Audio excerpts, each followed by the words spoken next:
Welcome to Academy of Tone 193, live from Los Angeles, from our little apartment here. It's going to be a live pre-NAMM show. We talk about what happened the last few days coming here and what we will expect from the show, and also some updates about things that we are doing.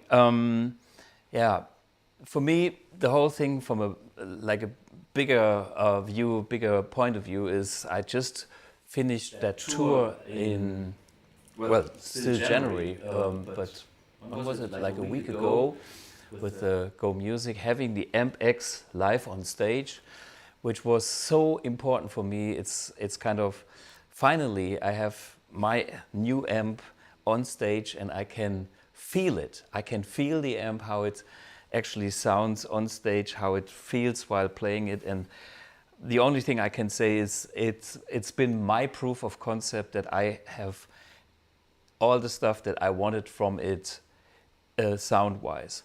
Still not finished, guys, but it is getting there. And it's getting to exactly the point where I believe we have to go, because modeling devices are great kits of gear, and if you miss something in that world, the only chance to get there is what I do. Or you have to go back to the good old tube amps. And I'm trying to get the, in German, Quadratur des Kreises. I don't know, it's the impossible. I try to do the impossible to get the all analog tone into the digital convenience of programmability and updatable and all that stuff that modern systems should have these days. And as we are the first ones doing it, it is the biggest challenge. And of course, it's totally underestimated from our side. But good news is I know we are getting there. So that's all good. But before we go and dive into details about sounds, and by the way, that intro song, we just had a mono signal out on my headphones. I had a ping pong delay here, which is even better. But we saved that for maybe the next studio live stream that we will do back in Germany.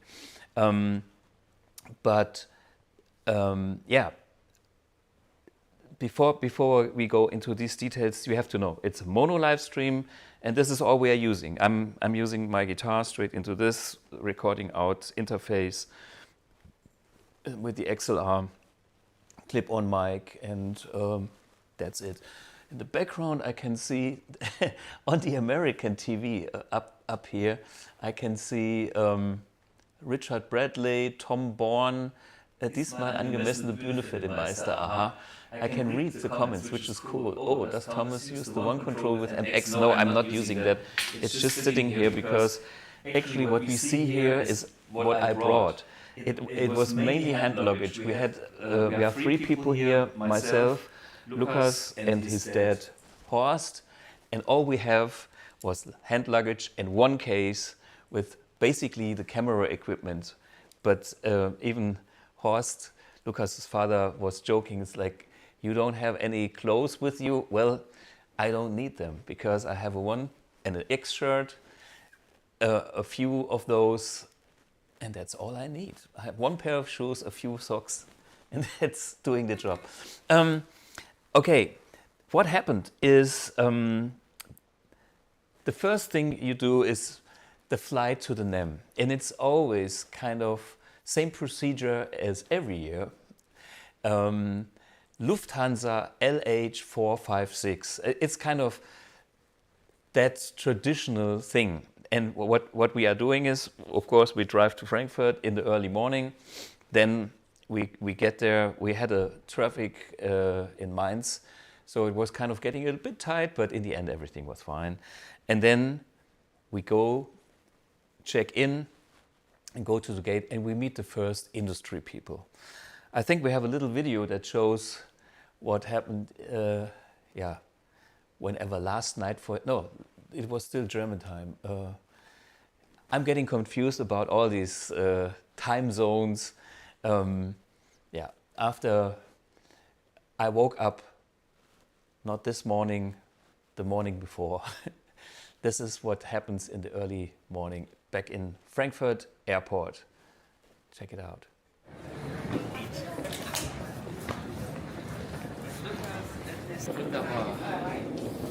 By the way, travel light means I have 2 AmpXs in this carry-on bag. And the YouTubers. Andy Ferris. Hi, good to see you. Alles gut. Always on camera, like you.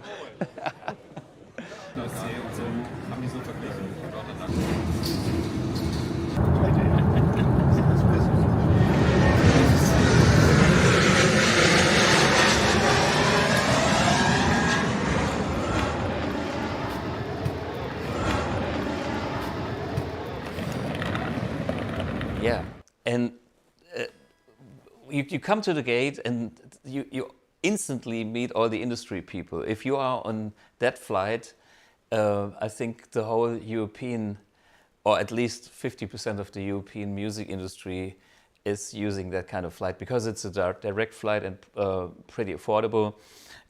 So the guy that I met there was Andy Ferris, a YouTuber, but I also met Axel Hartmann, who is a good friend of mine who also helped to design AMP1 and AmpX. He's kind of my friend for years and a killer designer who also designed products for Korg, the new Fender, no, it's not a Fender Rhodes, it's a Rhodes, Mark 8 and so on, Hartmann design. Then I met Andreas Marx, who I worked with at Hughes & Kettner. He worked for BluGuitar for a while, and he's now with Adam Hall, where all the guys working now, Rich, you know, and even Kai is at this place. They have a lot of money and make a lot of happy employees. Probably they don't have to work that hard as we do at BluGuitar, but hey, that's cool. Anyway, and we are all friends, and so we kind of meet at the gate, and meeting at the gate means like, okay, what's new? So you get the latest updates from their companies and their friends and mutual friends, and then we talk about what we expect at the being at the show, and then, you know, step by our booth, step by your booth, and stuff like that.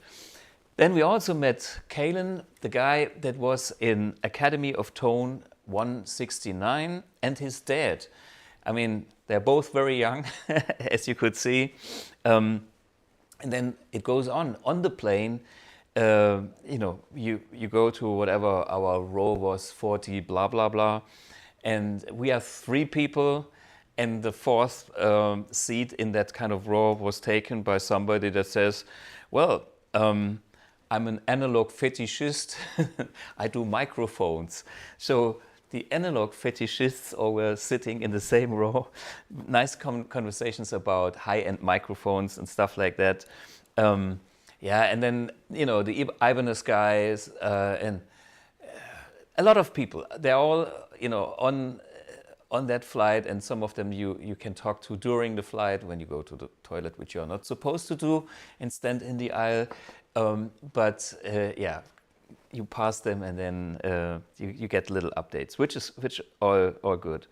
So this was part 1 of the business meetings, pre-flight, on-flight, and then of course you go through immigration, and you meet the same guys.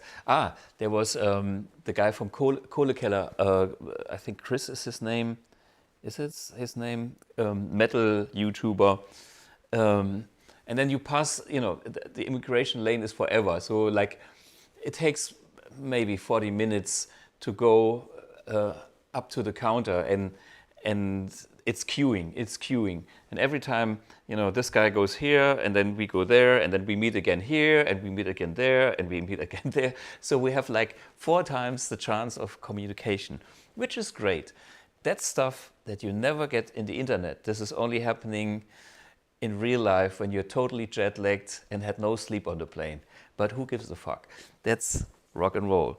Yeah, and then you jump on a bus and go to the hire car station, $50 and whatever. They all were bought for one company, and they try to cheat you with the usual shit like, you want that extra insurance, and I can give you an upgrade for only, and then in the end it would be $200 more.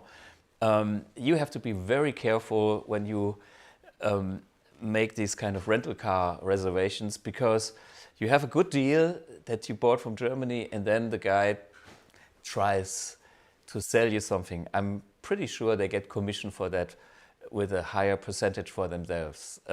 So always say no. No extra insurance, no extra upgrade and blah, blah, blah. Because when you look at the end price, your good deal is gone. So make sure you have a nice talk with the guys, smile and say politely, no. We in Europe like small cars. That's what I said. I'm totally fine with a smaller car. And in the end, you get a key. You don't even get a key. They send you out and you can pick one of the cars and you have the choice. And even the whatever economy, middle, small car that I paid for and we booked was almost an SUV. Way too big for me anyway. But plenty of room for us. So that's the way.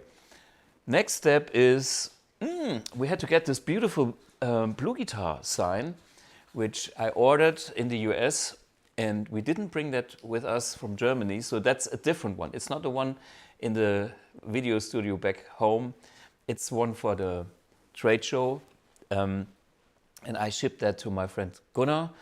And he was at some friend's place refurbishing a studio. And so we had to go through the LA traffic. And LA traffic means traffic jam. And since our flight was delayed for several reasons, we hit the rush hour just as hard as you can. So extra 45 minutes wait for bullshit. That's the downside, even if you have 6 lanes and that carpool where you can have that special lane with more than 1 people driving. It took 4 hours. So anyway, we ended up there, and then we have to go all the way down to Anaheim, where we are now, to check in our apartment and grab some beers from the local store. But yeah, traffic light and traffic jam wasn't fun. Okay, what happens next? I got up, jet-lagged a bit early in the morning, which is okay because I had some sleep. And then I learned some of the songs for tonight's rooftop jam. I didn't have any time to prepare, so I checked the set list and had a few snippets from my iPhone. And I thought, I don't even make notation or anything. I just remember stuff. And then I hope I will. It will be fine in the end. Somebody knows the songs, and I think I know enough that I can follow. And if I know the intro, that's always the critical thing. When I start the song with a guitar riff or something, that I know that. But I know what I need to know, so I can pre-check while being there. Still some hours to do that, besides setting up the booth and getting breakfast. We didn't have any breakfast yet. We're having coffee, and what helps is at night you can shop here 24 hours, 24/7. Besides the beers, a little dark chocolate cookies. They know how to do that. That's American style. And some berries and some fruit juice and stuff like that. So we're not totally, but the cookies are nice. We have them back home as well, but I think the culture comes from the US. Okay, before we go into the NAMM details, one little announcement that we came across, or I came across again, is Manuel Bastian. Maybe you remember that I lent him a blue box when I was visiting him shortly before the live stream that we've done at his place, when we shoot the video at his place with his amp collection. I left him the blue box, and I didn't know what he was doing with it. And he did it again. Fantastic video. He came up with the idea to pair his original old amps, not the amp one, the original amps, and choosing the appropriate cabinet from the blue box. And he did a nice video, or videos actually, several videos for all his amps and some of the blue box speaker emulations that would suit that particular amp from his collection. We have a little clip here, check that out.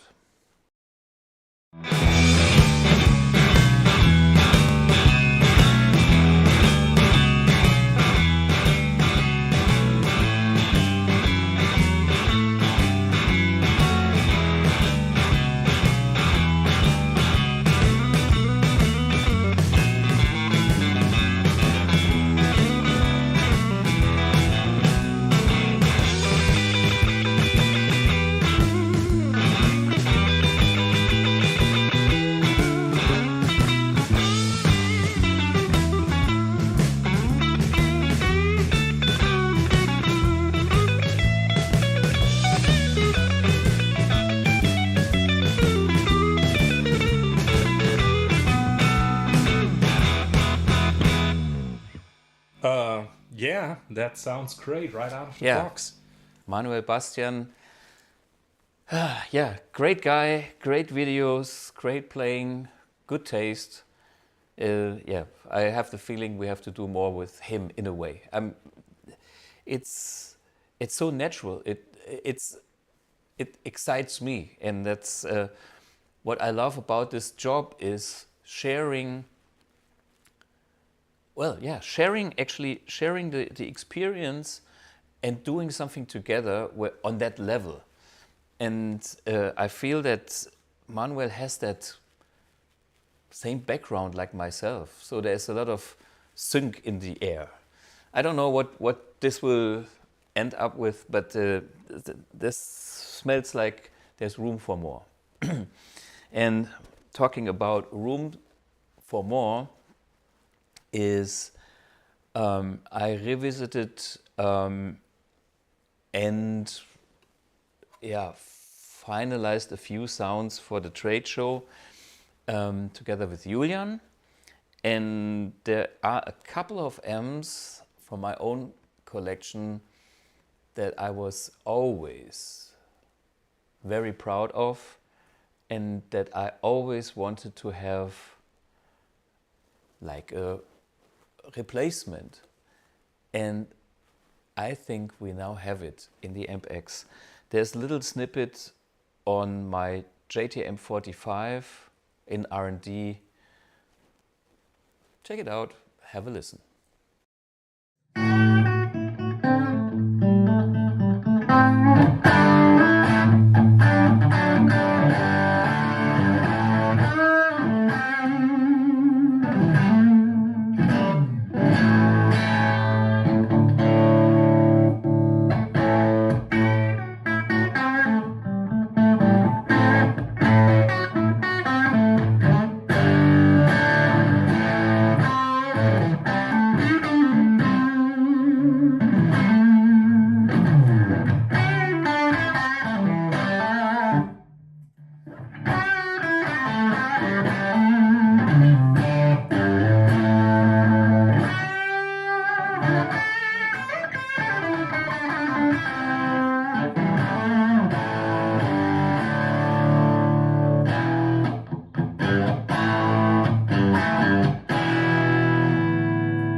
Yeah, this was the JTM 45. I'm pretty pleased with what we've got now. And this all goes back to something we found a couple of weeks earlier when I was doing the AC30, and there's a trick, or actually it's not a trick, it's a circuitry that I think is so important. It's about when you recreate an amplifier, like in the tube amp world, all the reissues usually don't sound like the vintage amps, because I had my original JTM45 and I had reissues. And the reason, well, first, what is the difference? To me, the old original amps, they always had a bit more character. Okay, what is character? Nobody knows, it's magic, it's voodoo, la la la. But we found out that this is, the amps, they are not so stiff, they are more musical, they are spongier, it's several things. We found the secret, and that secret is part of the circuitry that can now be applied to any amp we are doing. And that's magic, because my whole entire life I tried to get that holy grail tone from those vintage amps for myself, and I couldn't find it in anything else than just those vintage amps. I tried it with all tube designs, I tried it with modeling in the Zentera back in the days. Of course, modeling is now a lot better, but nothing so far got me there. And I believe, finally, and this is where the extra time goes with the AmpX project, we have a solution for that, to get the amps kind of aged in a way, so that the sound of the amps is not just correct, it also feels vintage. Yeah, that clip is from when we had this circuitry on the AC30, but I think we showed it again, and I can show it now here live too. Watch the clip first. Totally cranked AC30.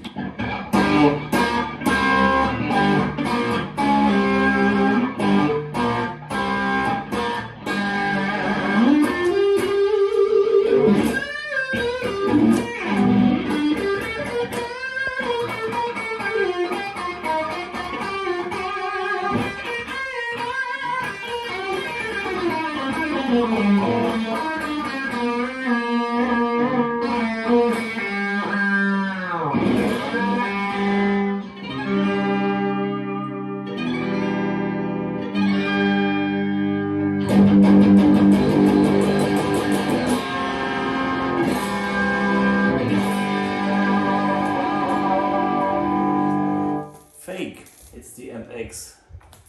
Yeah, by the way, I'm reading the comments here on this super tiny display.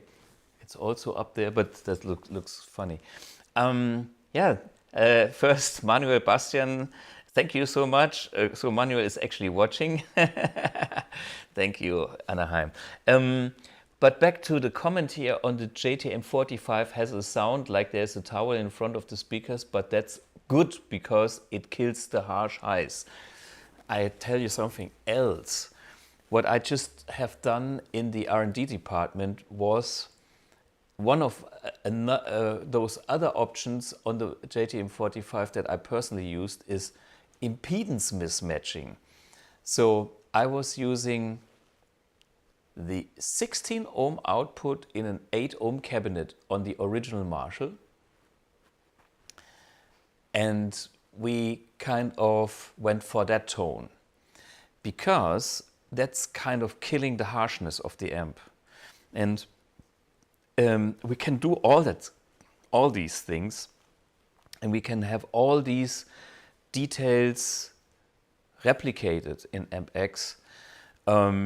There is still a learning curve of what I want for each model and stuff like that, and what's important and what's not so important. But we will offer some features, once I am convinced how to finalize one of my original amps on the AmpX, to have some special features on the X controls. So, and there's the big difference. It's not a profiling where you kind of can do it yourself first, and second, you get just one shot of the amp and not the whole entire behavior. Such amps, they are so complex. They have so many different aspects, how they behave and sound in the combination with speakers. And I want to capture that all, because to me, that this is part of that original amp. And honestly, people use those amps also differently. It's not just like one amp, one cabinet, and that's always the same combination. And no, I always played around with impedance mismatching on tube amps and the effects that it has on the tone, because impedance mismatching changes the current feedback changes the frequency curve, and that changes everything with these amps, everything. And that's why some modeling devices don't get there, because they don't do that. And you get maybe one shot, one aspect of that amp, but not a full picture. So you have, and I know all that stuff. I don't want to overthink and overdo things, but I think certain aspects are important. And then I might find an easy way to offer that as a custom feature. That's stuff that I have in my head.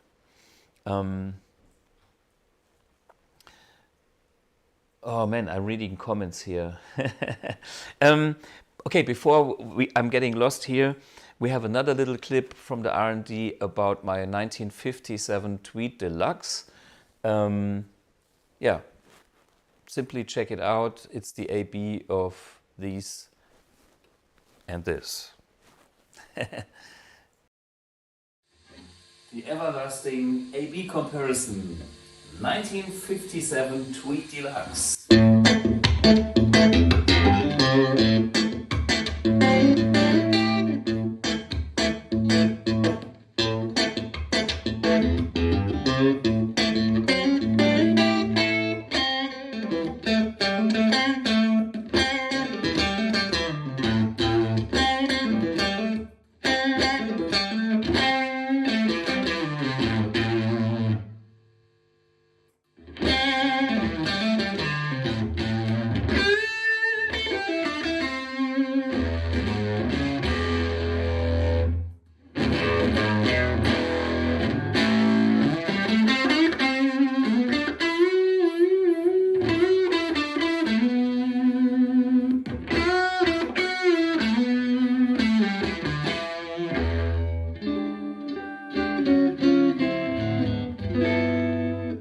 Which is which?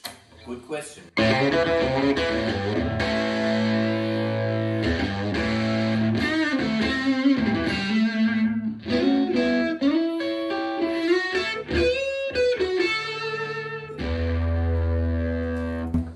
of course, it's the AmpX. Okay, that was my beloved 1957 Tweed Deluxe. This amp, I will tell you many more times, is a unique amp, because it's so simple and it's so chaotic what is happening with this amp when it breaks up. Everything is moving, everything. Voltages are moving, frequencies, everything is moving. It's a chaos amp, but that's the hardest one of my collection, I believe, when it comes to the vintage amps. I will focus after this trip here on the super high gain amps, since we have done a Mercury, IRIDIUM modern channel. That sounds pretty good, but pretty good is not good enough. Yeah, maybe I can show you a little. We have some questions here on the live chat about effects and stuff. I have to use the headsets because I have no monitors with me. It's a bit funny, but anyway, let's see. Can you hear what I hear? So, let me show you. This is a Mercury vintage with basically what I played live. My DD2, a touch of reverb, and that's it.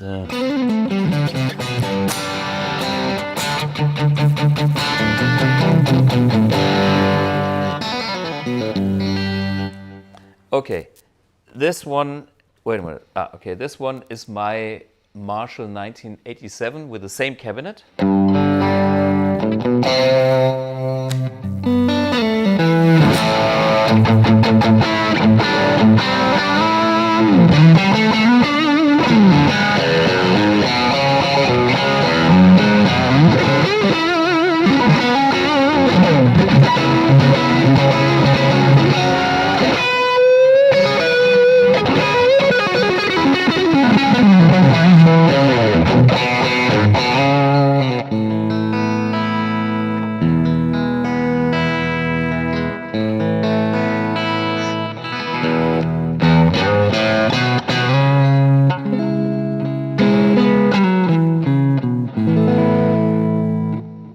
I switched back for the Mercury vintage.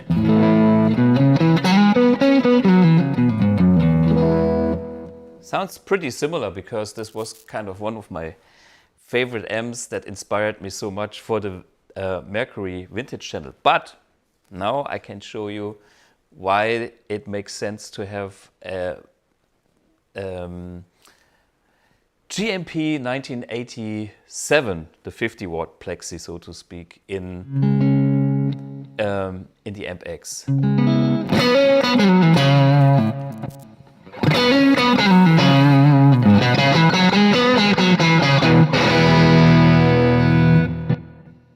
Mercury. And now for the 87.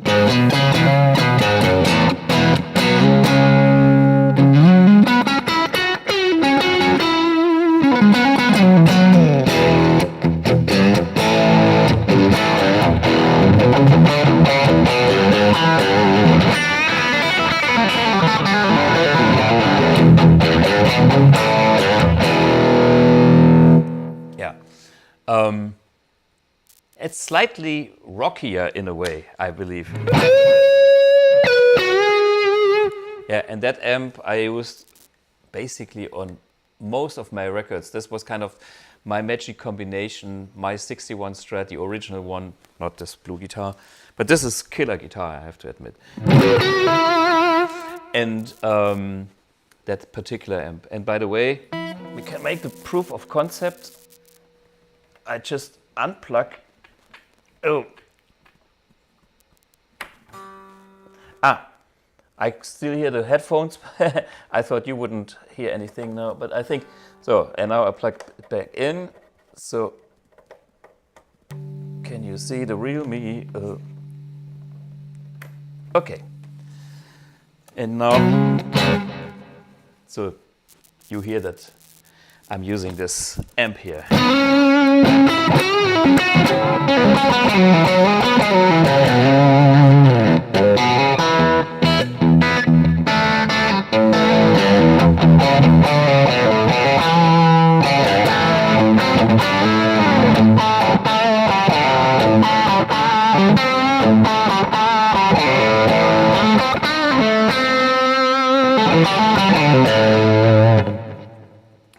Use some boost with that amp.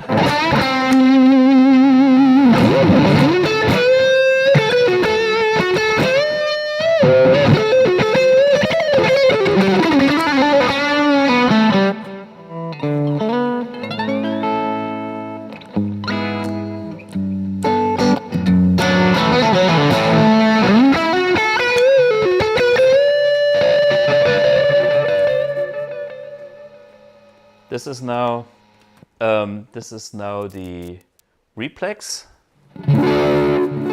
Back to this.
Yeah.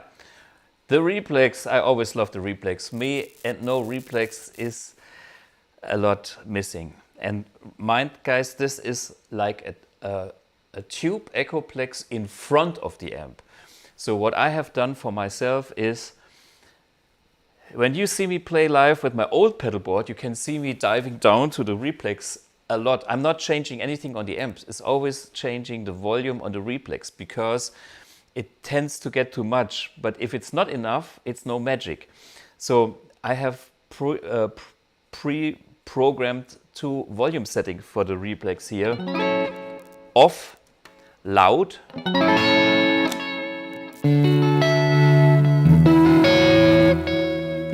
And this is when I roll down the volume like to 3 or 4. When I go on 10 and play full volume, it's kind of too much.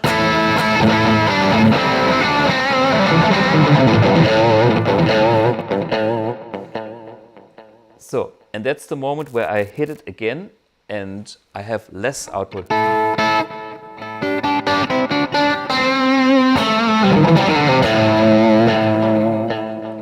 So, when I play on a low volume setting here,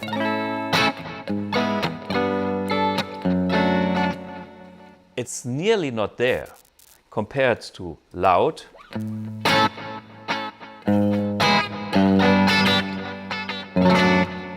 No? But the trick is, and then when I crank the guitar and hit the guitar hard,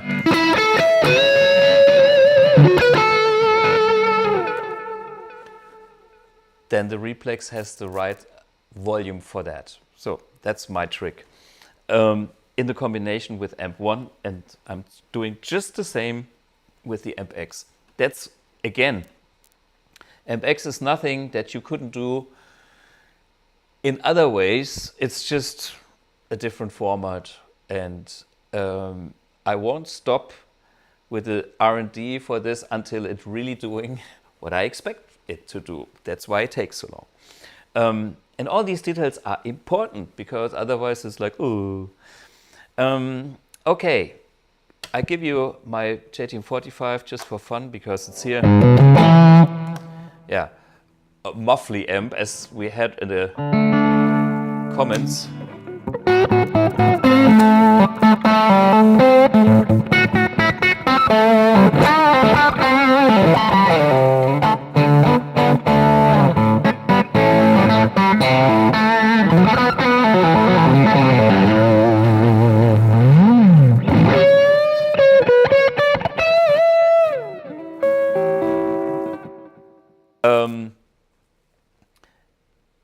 And here's the AC30.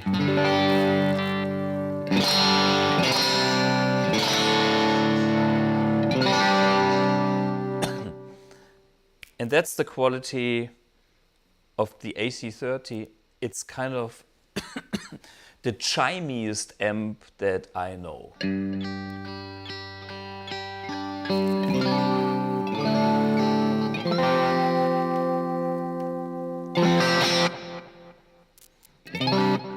I didn't program a reflex with it, so I have to do that at this software version.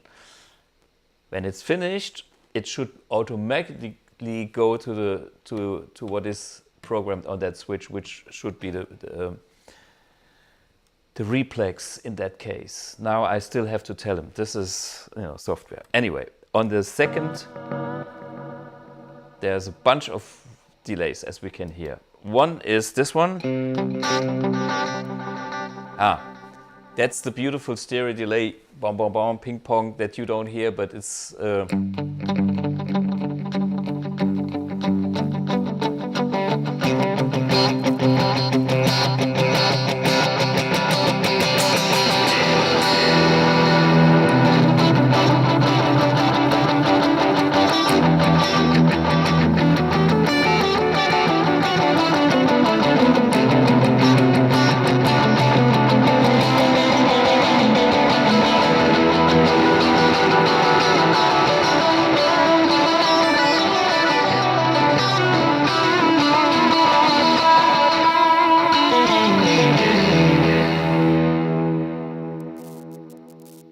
we could have a look at the halo. That's the halo, and we have feedback.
Yeah, so maybe you can hear that this engine, our delay engine, has the real analog qualities.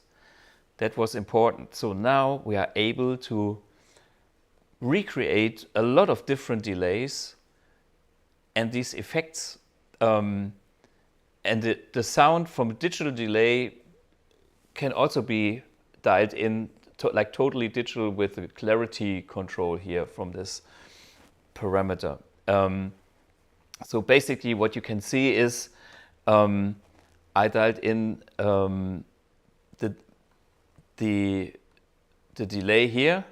There's the delay button. Oh, okay, I have to watch the camera how this works. And then I'm getting the corresponding custom control parameters on the X controls here. Yeah, this is how it works. And that works. Is the camera intelligent? That it's smart? Ah, Lucas is, yeah, he's the expert. Okie doke. And the same is actually the case if I want to dial in something else. I go here and I have a, let's see, the preset is the super vibe. There's a phaser, and then there's modulation, the vibe is on, and then there's a rate, and what is it, low tune, high tune? We have a few parameters then shown on the X controls, which you can edit and then store to your liking. Yeah, Mario Strakuzzi writes, klingt wie Tom Scholz Hyper Space Pedal. Yeah, I guess he had an analog delay. Let me get rid of the headphones because that sounds totally weird to me, like underwater. I'm talking and any more comments here? Space pedal. Okay, I haven't seen all the comments, but there will be more, of course. Hey, we are still not finished, but you can see there's some progress here and there, and there's some shit going on here and there. I always have a USB stick in my pocket for the next update version, this one. And there's my headphone split for the show so that customers can hear the same like I hear when I demonstrate the unit. So this is the important stuff not to lose. Any questions? You can think about questions in the meantime, and I will tell you what I have on my mind for the show. What's on my agenda? Here's my agenda. Many meetings with industry people. You know, my speaker manufacturer, my speaker housing manufacturer, then there's, and these meetings are important because there's not so many chances to meet on a private level. And I have the chance to communicate in person and not via email. And then people get a different feeling because I can interact with them way faster, get them the full picture and explain why I want this and what is so important and what is more important. And that's the good thing about this show. I can see a lot of my Chinese manufacturers and friends and international and any country. That's the great thing about this show. So even some people say the NAMM Show is not what it used to be. Alone of the amount of meetings that I have and the people that I will meet, I'm sure it will be a very worthy or worth doing show for me. There's even stuff that I can't do. I'm invited for the Celestian Speaker dinner, and then there's Phil X. I think he's there at the show. I saw some advertising on Friday, so let's see if I can give him the appropriate shirt. I can see a lot of STL plug-in demos the other day. I have seen it again when he was wearing his one shirt, which was great, and now it's time for the next shirt, which is the X shirt. Phil X. In case you're watching this Friday, I hunt you down. Yeah, and tons of industry things that are on my list, and of course some musicians as well. And for those who know, I'm also doing this World of Vintage Guitar channel, so we will meet some of the vintage guys there and maybe even go, I think we go to the vintage show in Costa Mesa, which is half an hour drive from here on Sunday. So I have to do kind of a disappear from that show, go to the other show and come back to that kind of things. The more exciting part for today is, will the booth gear show up? I hope that will be the case, so we can actually set up a booth which is not too big, but you know, it needs to be up and running tomorrow morning, our time here. And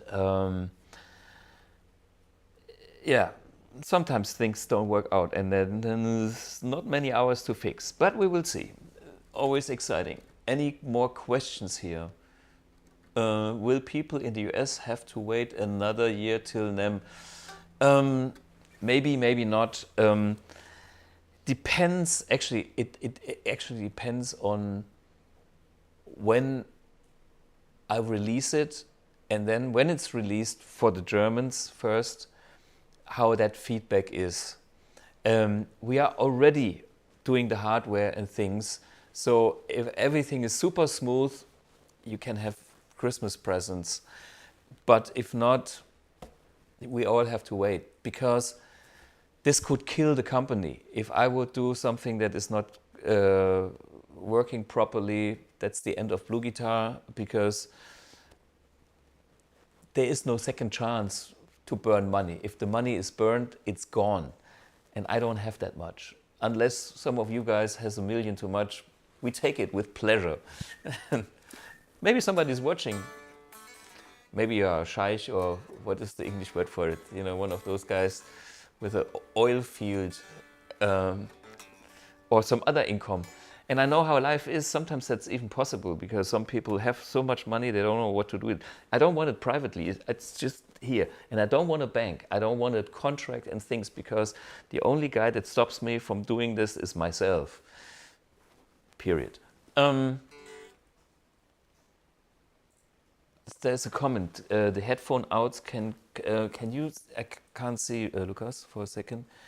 Can with high impedance? Yes. Oh, Hardy, good question. Just the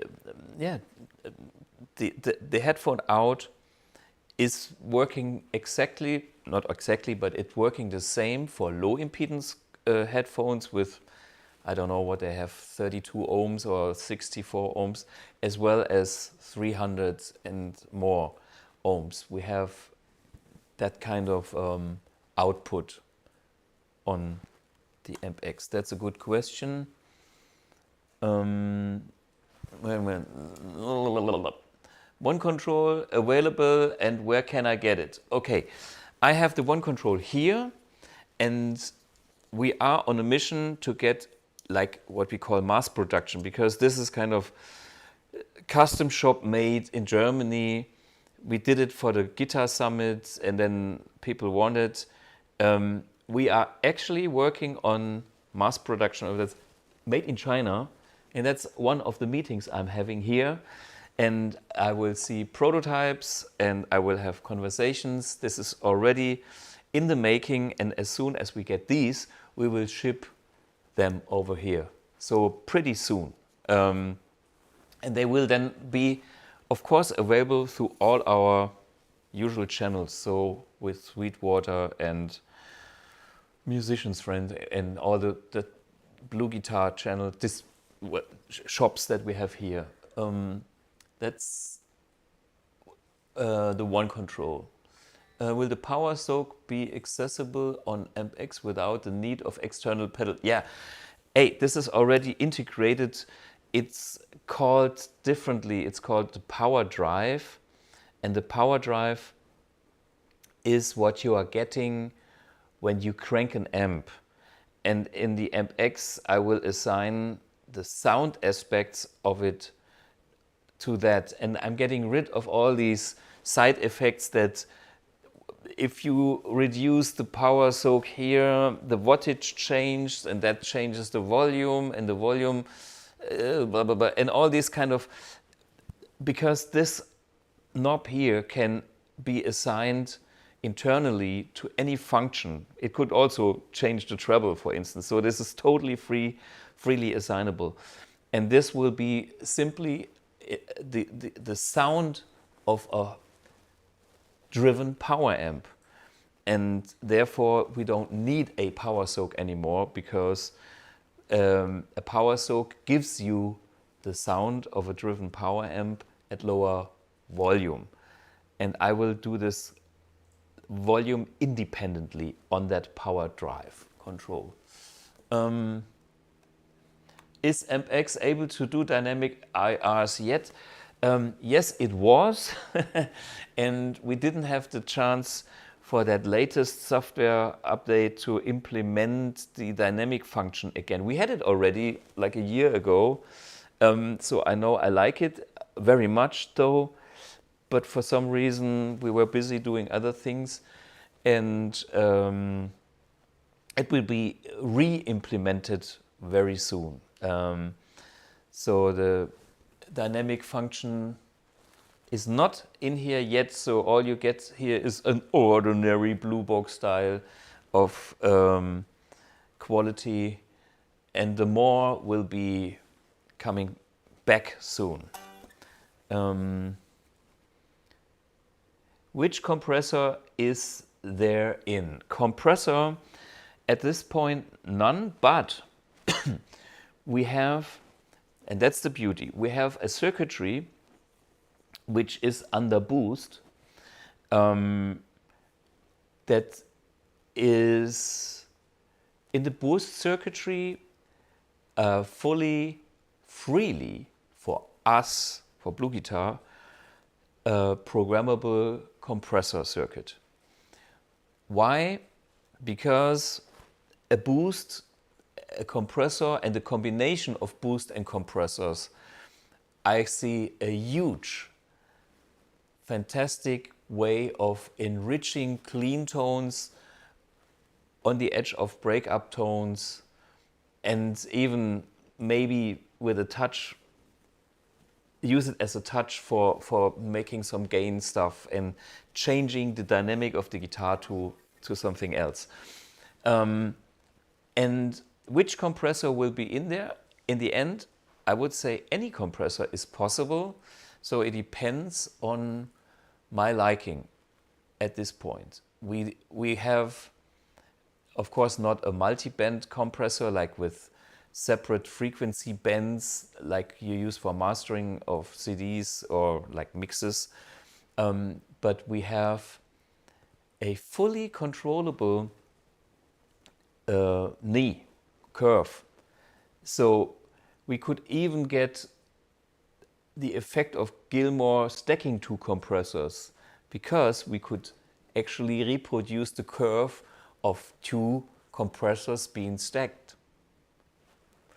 So we have the options, the engine is there, and it's all analog, digitally controlled. Our processor will handle the curve and all the voltages to control the analog signal.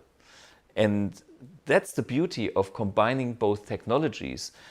In the digital world, we have more options for that, and in the analog world, we have the puristic sound. And yeah, so I can see a lot of compressors.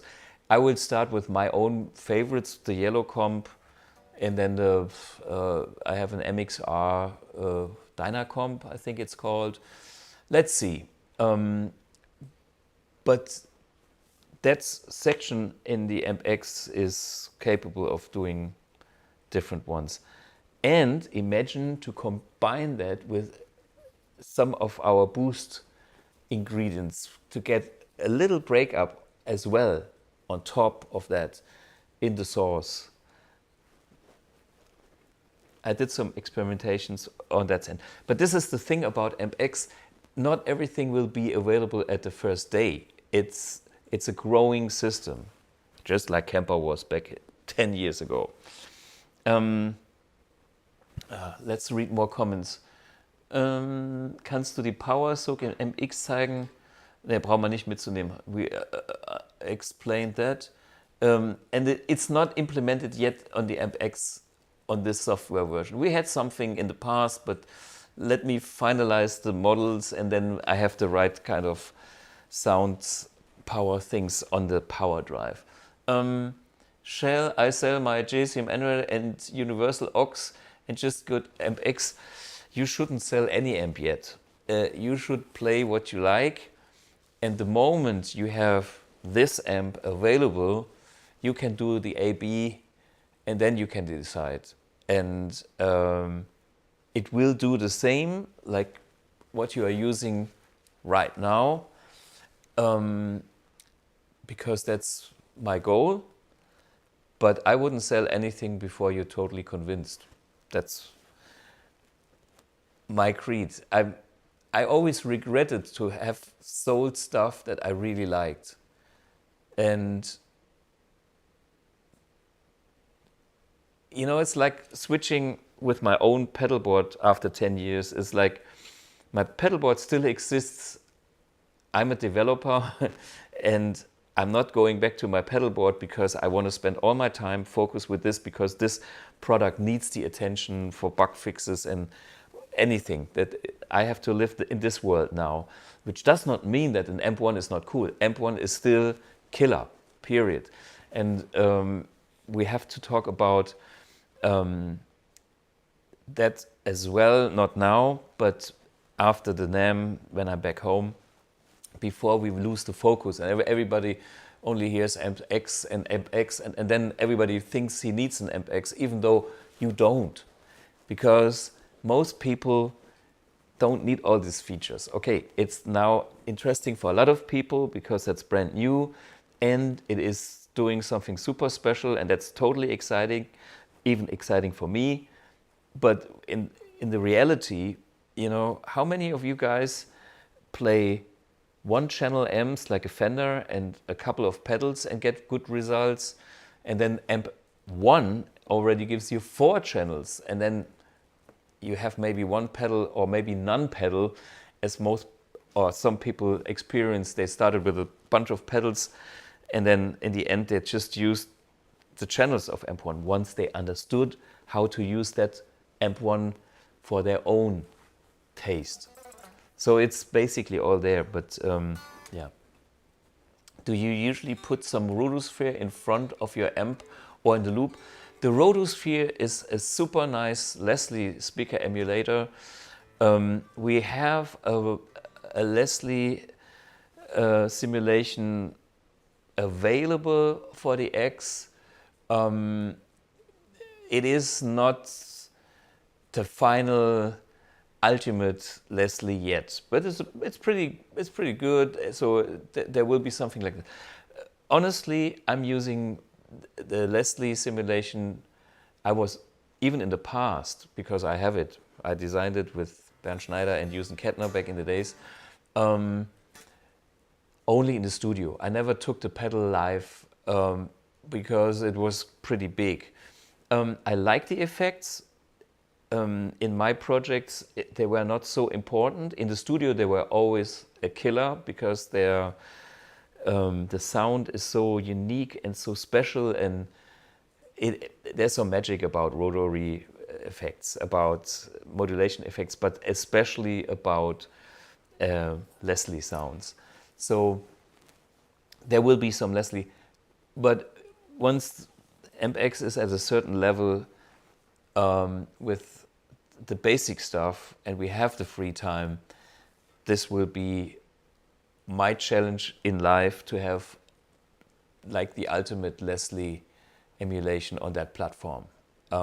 What we've got right now is okay, but on my wish list. Okay, more comments. Will it be possible for amps like Mesa Mark to have their EQ sliders recreated in MX like on the front of Mesa Mark? Actually, that's a good question. I cannot answer yet. It's the Mesa Mark V has like those 5 EQ bends, and they are classic for the V curve Metallica style, because they used that post EQ graphic or that graphic EQ as a post EQ, and the tone controls of the amp were used to reduce the bass, so the amp has a tight overdrive, and the tone shaping is done with the graphic EQ. We'll do something like that if we get exactly the same way, or if we have some solution I cannot tell you yet. But I have it on the agenda as well. Okay, Jürgen Dillinger, Grüße aus der Heimat, der Dillinger aus Wallerfang. Well, this is very local, but I love it. Unfortunately, the weather back home is not as good as it is here. We have overcast, but we're getting really sunny, nice weather over the weekend, 25 degrees. Nothing to complain about it, and it's still it's nice here. No reason to complain. But back home, the hard winter is over. Last week we had -5, and now it's already plus something. I used Rotosphere live years, but in the loop it sounded better in a parallel loop. There's many ways how to use that Rotosphere, and I actually used it mostly in front of the amp. The Rotosphere itself is noisy, but it's a killer unit. It's to me maybe still the most characterful Leslie pedal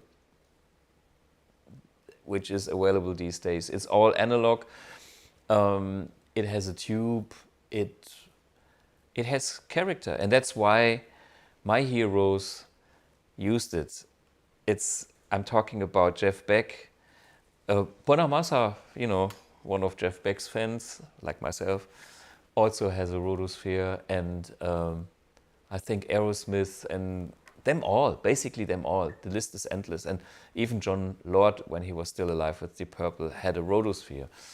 And that was, by the way, one of those cool projects where I could do my thing without having to worry too much. And these were the good days that I had with Jusen Kettner, when they trusted me. And nobody had a Leslie pedal in 1997, I guess. And it became a classic. Why? Because I felt like the world needs one, and there was no proof for that. But they trusted me, and my gut feeling wasn't that bad. Okay, but I can be wrong sometimes too. I'm not... Okay, you know what I mean. Finkeisen, Giffy-Motor. At Nils Finkeisen, MZ was already out in the 80s. Okay, da da da da da da. Da da. By the way, if you know Da Da Da, that song by, what was the band? Trio, yeah, the German band from the 80s.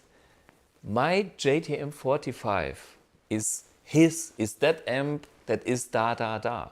It's in here. That's the amp from Kalle Krawinkel, or what's his, no, it's not Kalle Krawinkel. Kalle, I think it's his name. He also had a 61 Strat with a Niedersachsen logo on it that was for sale but too expensive for me.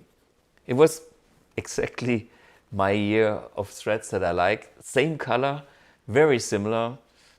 If I had the money, I would have bought it as my spare, but it was too expensive. And I have a nice 61 already. Okay, Steve Weilhardt says Eventide H9N has a good rotary latchly pass. I have an H9. I don't know what the H9N is. Is this a new version? Do I need a software update? I can check that out, but that's a good hint. You know, if you guys have anything super exciting, let me know, because I'm open for good stuff. Okay, can we bring some boutique amps to you and put it in the AmpX? Well, what boutique amps would you bring? I don't mind. Hey, for the locals in Germany, the next round after this, I'm looking for PB 5150s and stuff, which I personally don't own. I know people that have, but if you are from the Saarland or Rheinland-Pfalz and can give us or borrow us a 5150, you know, I want the Holy Grail metal amps next. Contact me. That would be good. Ja, okay, ich lieb dich nicht, du liebst mich. Aha. So. Geht es immer nur bergab. Da, da, da. Da, da, da. Okay, yeah. Hey, by the way, this is also art. That's total minimalism. 3 chords, C, F, G. I mean, it doesn't get any cheaper or cheesier than that. But it's art. It was reduced to the max, and there's a beauty for it. If I listen to that song, it always puts a smile on my face, and it's killer. It's simply killer. Even after all the years, it's a statement. And playing as many notes as Yngwie Malmsteen is also a statement. There's nothing wrong about both sides of the scale, but there are moments. There are the da-da-da moments in my life, and there are the Yngwie moments in my life. All good. Hi, Thomas. You talked about speakers. Are you planning to have a new cabinet speakers? Will stay with the current one? Well, I will stay with the current speakers, yes, but I'm looking to expand the range. And there's 2 projects on my mind, or actually in the making. Let's see where we're getting. And that's always something you don't see, but behind the scenes there's a lot of things always going on. And then when something works out in a way, I make a product out of it. But I don't make products before I know I get there. With the amp, I knew I get there, and I know I get there. Just be patient. Aha, here, Tolga, we have amps. Mezza Baba, yeah, that's kind of amps I'm looking for. Wizard, yeah, Modded Marshall, yeah, we'll bring to Germany in 24 if you want. Where are you based? I hope it's, will it be possible to get a 50-50 with amp? Yeah, this is exactly on my list the 5150. That's the next amp I want to do. And maybe I have to change something on the circuitry, but this is like now. This is next thing to double check. I have a high gain IRIDIUM here, but I want more high gain amps as a proof of concept, just like what I've done with the vintage amps. And I'm confident that we get there, but you know, there's theory and there is reality. And you have to start with a theory, then you do it in reality, and then sometimes you are disappointed because it's like, it actually isn't working as I thought. And then you have to come up with solutions. And that's what I'm doing in research and development my whole entire life. And yeah, so I just bought a Marshall 210 cabinet made from an ASR 30 combo amp when the amplifier broke. Yeah, cabinets are 50% of the sound. If you have a specific cabinet that you like, go for it. BluGuitar cabinets are, to me, the smallest, most lightweight possible solutions with a certain player type in my head. And I'm not doing everything that is out there yet, and probably will never do, because I don't want to have 50 different cabinets for many reasons. Cabinets are not such a cool product for sales. I tell you why, because they need much storage space, big boxes in the warehouse, and these days a lot of people go direct and don't play cabinets anymore. So it's kind of not the coolest thing to do as a manufacturer, but for me as a musician, I like a good cabinet because as I told you, 50% of the sound.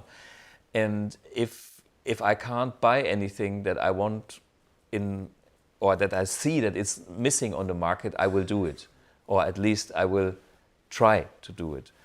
And I'm still looking for the lightest and most powerful solutions, because there are great solutions out there. Buy a full stack Marshall and you have definitely a great tone, but you have a lot of enemies, starting with the singer, the sound guy, and probably the rest of the world, unless you are Yngwie Malmsteen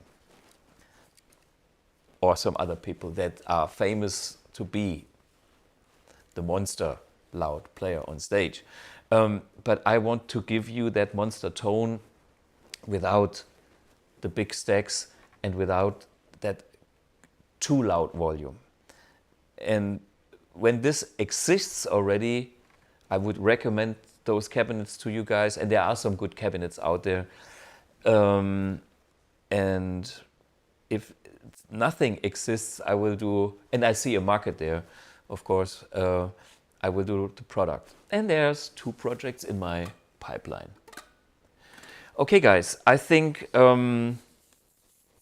that's about what I wanted to talk today.